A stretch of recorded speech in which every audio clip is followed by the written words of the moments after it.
आंबा बागायतदार शेतकऱ्यांनी रायगड जिल्हाधिकारी किशन जावळे यांची भेट घेऊन अजूनही शेतकऱ्यांना विमा कंपनीने नुकसान भरपाई दिलेली नाही असे सांगत नुकसान भरपाई मिळावी अशी मागणी केली। याची दखल घेऊन जिल्हाधिकाऱ्यांनी तात्काळ नुकसान भरपाई देण्याचे आदेश युनिव्हर्सल सोमपो जनरल इन्शुरन्स कंपनीला दिले आहेत। रायगड जिल्ह्याचे जिल्हाधिकारी किशन जावळे यांच्या अध्यक्षतेखाली जिल्हाधिकारी समितीची महत्त्वपूर्ण बैठक संपन्न झाली। रायगड जिल्ह्यातील आंबा उत्पादक शेतकऱ्यांच्या सुधारित प्रमाणकांनुसार विमा भरपाई तात्काळ देण्याचे निर्देश त्यांनी युनिव्हर्सल सोमपो जनरल इन्शुरन्स कंपनीच्या राज्य व्यवस्थापनाला दिले आहेत।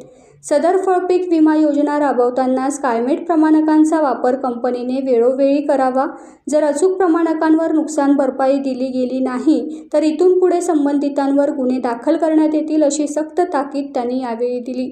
बैठकीस रायगड जिल्हा अधीक्षक कृषी अधिकारी वंदना शिंदे, बँक ऑफ इंडियाचे व्यवस्थापक कुलकर्णी, कृषी विभागाचे सांख्यिकी अधिकारी शतानंद कोमटे, महाराष्ट्र राज्य आंबा उत्पादक संघाचे अध्यक्ष चंद्रकांत मोकल, संघाचे पदाधिकारी व जिल्ह्यातील आंबा उत्पादनातील शेतकरी उपस्थित होते।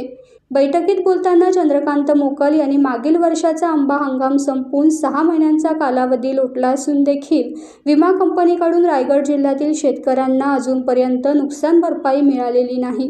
दुसरीकडे दिवाळीपूर्वी निश्चित केलेली विमा रक्कम ही स्कायमेटकडून प्राप्त डाटापेक्षा कमी होती। हा जिल्ह्यातील शेतकऱ्यांवर अन्याय आहे असंही त्यांनी सांगितले।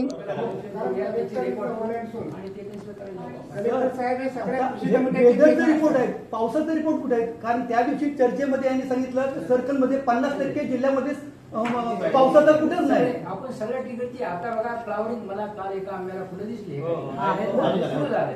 आता इथून आपले हे फिगर आहे सगळे तुम्ही ते सगळे त्याची नोंद करत चला आपले डिपार्टमेंट आणि मी 15 मेला सगळे फिगर आलेले बघणार आहे आंब्यापर्यंत। पण सर पावसाचे लागलेच नाही ट्रिगर, मग कसं पैसे मिळतील आम्हाला? म्हणजे आता तुमच्या परवा दिवशी शासनाच्या सगळ्या कृषीच्या मीटिंग मॅडम सदस्य सचिव आहे हे म्हणून तुम्ही जो आता 30 तारखेला मुद्दा घेतला 31 मे तो आम्हाला अत्यंत मान्य आहे आणि त्या दिवशी आपण त्याबद्दल मी अत्यंत मनपूर्वक आपला आभार मानतो आणि आपला धन्यवाद देतो। टाइम्स डिजिटलला लाईक करा, सबस्क्राईब करा, शेअर करा आणि बेल आयकॉन दाबायला विसरू नका। पाहत रहा टाइम्स डिजिटल।